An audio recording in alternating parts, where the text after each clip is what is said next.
Hello enemy lovers, स्वागत है आपका हमारे चैनल पर। और आज हम देखेंगे क्लीवेटस के एपिसोड नंबर 10 को। तो यहाँ क्लैन हाइडन के फर्ज तक पहुंच गया है और एलिसिया ने भी ड्रेल के साथ लड़ाई करनी स्टार्ट कर दी है। तो क्या अब एलिसिया ड्रेल को हराकर अपने फादर की मौत का बदला ले पाएगी और क्लैन को क्या यह पता लग पाएगा कि इन सब के पीछे किस डीमन किंग का हाथ है? तो चलिए देखते हैं कि आगे क्या होता है। तब यहाँ ग्रेट उस जगह पर पहुंच जाता है जहाँ पर क्लेविटीज कैद होता है। ये तो क्लेविटीज है, पर आखिर का यह इस स्फीयर से बाहर क्यों नहीं आ रहा है? तब ग्रैट उस स्फीयर को एक जोरदार लात मारता है, पर वो स्फीयर टर्स से मस भी नहीं होता। तब असली आर्मी का कमांडर रोड ग्रैट से मिलने आ जाता है, पर ग्रैट उस पर बिल्कुल ध्यान नहीं देता और वहां से जाने लगता है। रुको जरा, तुम अभी अभी ऊपर से गिरे हो, इसका मतलब तुमने मैजिक का इस्तेमाल किया है। प्लीज अपना मैजिक को यूज करके मुझे भी हाइडन के पास ले जाओ। तब ग्रेट कहता है, मेरी आंखें बहुत अच्छी हैं, तो इसलिए मैंने दूर से ही देख लिया था कि ड्रेल ने तुम्हारा बुरा हाल कर दिया है। तो अब तुम अगर वहां गए तो वहां पर जाकर मारे जाओगे। रोड्स कहता है, पर फिर भी मैं हडन के फौज को चोरी होते हुए नहीं देख सकता, क्योंकि इससे बहुत कुछ बुरा हो सकता है और ड्रेलर उसके साथ ही इसे यूज करके मैजिक के थ्रू वर्ल्ड को रिशेप करने वाले हैं। तगरेट जैसे ही मैजिक के बारे में सुनता है, उसे डीमन किंग जेविथियर की बात याद आ जाती है, जिसे एहसास है कि मैजिक की वजह से कुछ बुरा होने वाला है। तागरेट यह डिसाइड करता है कि अब वो क्लैन की तरह ही एक ह्यूमन की मदद से इन्वेस्टिगेशन करेगा, जिस वजह से वह ग्रैट को रॉयल कैपिटल ले जाने के लिए तैयार हो जाते हैं। पर वह उसके सामने एक कंडीशन रखता है कि अर्स ग्रैट के किसी भी काम में दखल अंदाजी नहीं करेगा, और अगर उसने ऐसा किया तो वह उसे मार डालेगा। तो रोड्स इस बात के लिए बांध जाता है और ग्रेट मैजिक का नाम लेके अपने हाथों को विंग्स में कन्वर्ट कर लेता है, जिस पर रोड्स विश्वास कर लेता है और वो लोग उड़ते हुए रॉयल कैपिटल की तरफ बढ़ने लगते हैं। तभी यहाँ लूना के हाथ रखने के बावजूद भी हडन के फोर्स का दरवाजा नहीं खुल रहा होता, जिस वजह से क्लैन को कुछ समझ नहीं आता और उसे यह भी यकीन होता है कि वह लोग चीजों को तोड़कर अंदर नहीं घुस सकते। जिस वजह से क्लैन उस फोर्स को देखने ऊपर चला जाता है, जहां से बहुत सारी हीट बाहर निकल रही होती है। पर क्योंकि क्लैन डीमन किंग होता है, तो इसलिए वह बीच में कूद जाता है। तब यहाँ लूना और नेल के सामने हडन का पुराना किंग आ जाता है, जिसे देखकर वो दोनों डर जाते हैं। तब यहाँ क्लैन ईंट को नीचे फेंक देता है और उसी की शैडो के अंदर छुपकर नीचे आ जाता है, क्योंकि क्लैन को पता होता है कि अगर वो फोर्स की हीट के अंदर डायरेक्टली जाएगा तो वो जल जाएगा। ये एक नॉर्मल हीट नहीं है, और ऊपर से मैं इस फर्ज को अंदर से इंस्पेक्ट भी करना चाहता हूँ, पर इस टाइम ये करना इम्पॉसिबल है। तो आखिरकार अब मैं क्या करूं? तब क्लैन नोटिस करता है कि फर्ज का दरवाजा खुल चुका है और बाहर नेल बेहोश पड़ी है। तब हाइडन का किंग लूना को लेकर क्लैन के सामने आ जाता है और हम देखते हैं ना, उसकी गर्दन उसके हाथों में होती है। मुझे कभी नहीं लगा था कि हाइडन का सिर कटा हुआ किंग मुझे मिलने खुद आएगा। तब यहाँ ड्रेल और एलिसिया लड़ाई कर रहे होते हैं और ड्रेल एलिसिया पर भारी पड़ रहा होता है। तुम अभी भी अपने फादर स्वॉर्ड सेंट के लेवल तक नहीं पहुंची हो।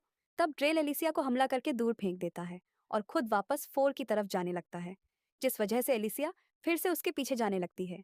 तब सोल्जर्स ड्रेल के ऊपर एरोस से हमला कर देते हैं, पर डल उन सभी एरोस को रोक देता है। तब एलिसिया भी शोरियो टेक्निक का इस्तेमाल करके ड्रेल पर हमला कर देती है, पर ड्रेल उसके हमले को रोक लेता है। यह टेक्निक मैंने ही स्वॉर्ड सेंट को सिखाई थी।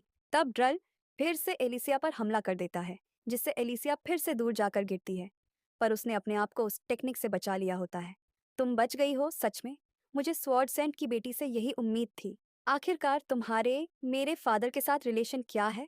स्वॉर्ड सेंट मार्क और मैं तलवारबाजी के सेम ही स्कूल में थे, जहाँ पर हमने तलवार चलाना सीखा, और उसके बाद हम हीरो बनने के लिए एक दूसरे के अपोनेंट बन गए। लगता है तुमने इसके बारे में नहीं सुना है। तो चलो मैं तुम्हें बताता हूँ कि लोग मुझे ड्रैगन स्लेयर क्यों कहते हैं और तुम्हारे फादर ने हीरो बनने का सपना क्यों छोड़ा था। तब हमें 25 साल पहले का सीन दिखाया जाता है, जहाँ पर एस्लीन की कैपिटल में एक फाइटिंग टूर्नामेंट चल रहा होता है। आज का फाइनल मैच एक ही क्लास के दो स्टूडेंट्स के बीच में है, जिसमें एक्टिंग मास्टर ड्रेल को सभी लोग जीतता हुआ देखना चाहते हैं, और दूसरा उसका स्टूडेंट मार्क, जो कि काफ़ी ज़्यादा जीनियस है। तो इसलिए आज के मैच को जो भी जीतेगा उसे हडन की बनाई हुई स्वॉर्ड मिलेगी। तब मार्ग और ड्रेल सीरियसली लड़ाई करना स्टार्ट कर देते हैं और मार्गो ड्रेल को हरा देता है, और इस बात का ड्रेल को कोई अफसोस नहीं होता, क्योंकि उसे पता होता है कि मार्गो एक जीनियस है। तब एस्लीन के किंग मार्ग को स्वर्ड सेंट का टाइटल देते हैं और हडन के किंग उसे हीरो की तलवार दे देते हैं। जब तुम इस तलवार को पकड़ोगे तब तुम एक हीरो बन जाओगी और उसके बाद तुम्हें अपने हीरोज की ड्यूटीज को पूरा करना होगा। तुम्हें डीमंस के साथ लड़ के लोगों को बचाना पड़ेगा और चारों डीमन किंग्स को हराकर इस वर्ल्ड को एक्सपेंड करना होगा। क्या तुम्हें यह मंजूर है? तब मार्ग इसके लिए मान जाता है और जैसे ही अपनी तलवार निकालता है, वैसे ही उसे उसकी पावर महसूस होने लगती है।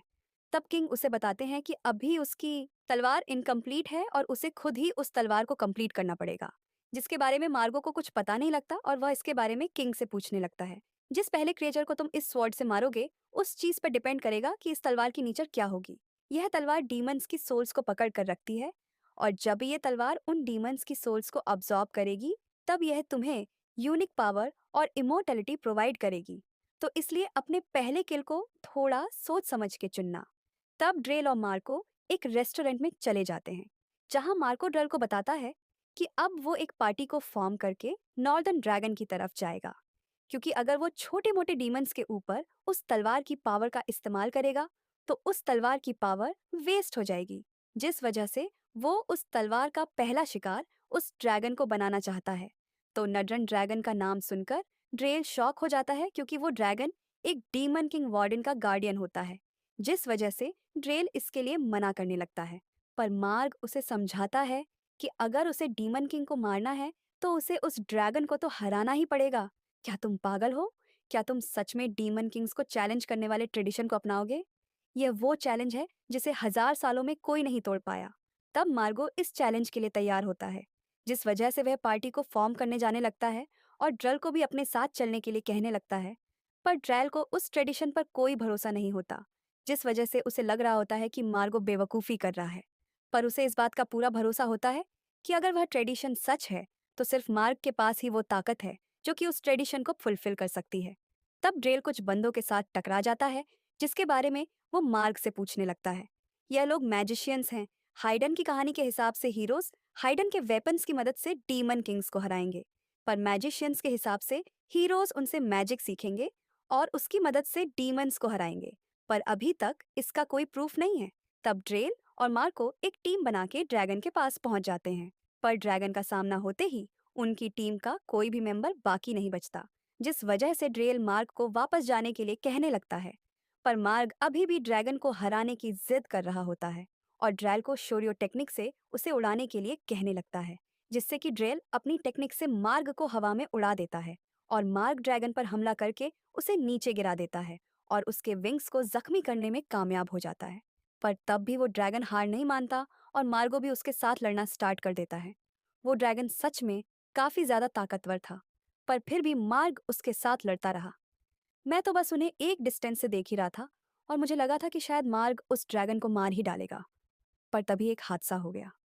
मार्ग को स्नो के अंदर छुपे हुए एक स्टोन के साथ टकरा गया, जिस वजह से उसका बैलेंस बिगड़ गया और उस ड्रैगन ने मार्ग की एक टांग काट दी, जिस वजह से हमारी उम्मीद और मार्को का हीरो बनने का सपना टूट गया।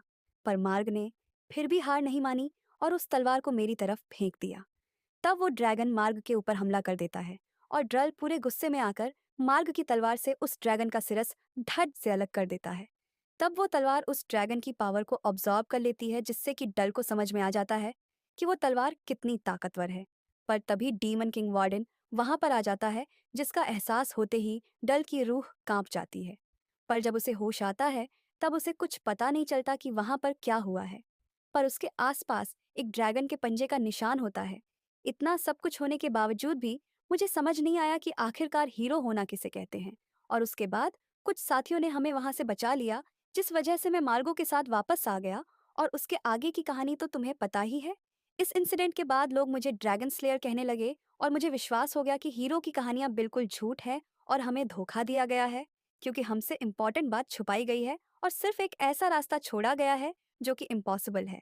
और इस सच के बारे में सिर्फ हाइडन के किंग्स को ही पता है। तो तुम्हारे कहने का मतलब है कि मैजिक वो सच्चाई है जिसे छुपाया गया है। बिल्कुल सही समझी। मैजिक के ओरिजिन के सीक्रेट्स उस हाइडन की फौज के अंदर मौजूद हैं और उसके बाद से जो आवाज़ मेरे कानों में गूंज रही है, उसने इस बात को कंफर्म किया है। तो इसलिए अब मेरी लड़ाई में इंटरफेयर मत करो। तब ड्रेल अपनी पावर से वहां पर एक डेड ड्रैगन को बुला लेता है, जिसे देखकर प्रिंसेस हैरान हो जाती है, क्योंकि यह नेक्रोमैसी की पावर होती है जिसके बारे में सिर्फ पुरानी किताबों में ही लिखा गया होता है।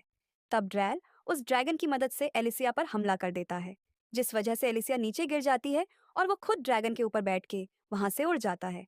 तब यहाँ एलिसिया देखती है कि उसकी हाथ और पांव की हड्डी टूट चुकी है, पर क्लैन के डार्क ब्लड की वजह से उसकी हाथ और टांग बिल्कुल ठीक हो जाती है। मुझे अभी भी इस पेन को सहने की आदत नहीं हुई है। लगता है ड्रेल यहाँ से जा चुका है, और उसके शब्दों को सुन के शायद मुझे एहसास हो गया है कि इन सब के पीछे किस डीमन किंग का हाथ है। क्लैन, क्या तुम मुझे सुन रहे हो? थोड़ा शांत हो जाओ, क्योंकि यहाँ की सिचुएशन भी काफ़ी ज़्यादा इंटरेस्टिंग हो रही है।